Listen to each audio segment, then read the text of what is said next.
सरस जमलेले माझे बंधू यासाठी जमलो की सन्माननीय प्रवीणदादा गायकवाड यांच्यावर काल अकलूज येथे झालेला भ्याड हल्ला हा भ्याड हल्ला नाही तर हा जीव मारण्याचा कारस्थान होतं त्यांचं। तर माझं म्हणणं एकच आहे की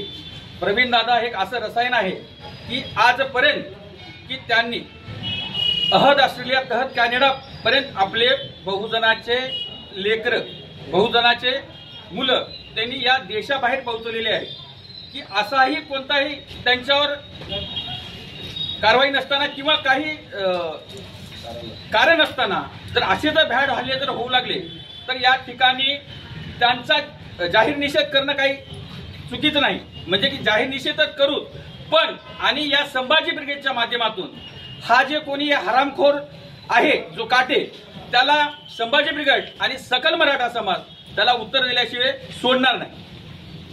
जेव्हापर्यंत त्याच्यावर कारवाई होणार नाही तेव्हापर्यंत आपण निवेदनाच्या माध्यमातून मागणी करू। माझी ही चळवळ तर आतापर्यंत चालू राहिली आणि चळवळ चालू राहीलच, पण माझी मुख्यमंत्री आणि गृहमंत्री देवेंद्र फडणवीस साहेबांना विनंती आहे की पहिले कोण कोण काय काय बोलले महापुरुषाला, तुम्ही त्यांना काय केलात आणि हा भ्याड हल्ला झाला तुम्ही आता काय करणार आहात, जर केले की काय यांना कोणती आमदारकी कोणती खासदारकी देणार आहात का, हे माझा एक संभाजी ब्रिगेडचा कार्यकर्ता म्हणून एक मराठा समाजाचा कार्यकर्ता म्हणून माझं फडणवीस साहेबाला म्हणणं आहे।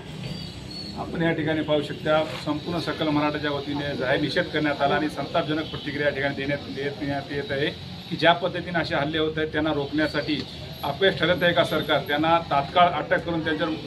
मोठी कारवाई करण्यात यावं अशी या ठिकाणी देगलूरमध्ये निवेदन देऊन मागणी करण्यात आली। कॅमेरामॅन सोबत मी साकपडे। प्रवीणदादा तुम आगे बढ़ो, हम तुम्हारे साथ हैं। प्रवीणदादा तुम आगे बढ़ो, हम तुम्हारे साथ हैं। देश की ब्रिगेड, संभाजी ब्रिगेड, देश की ब्रिगेड, संभाजी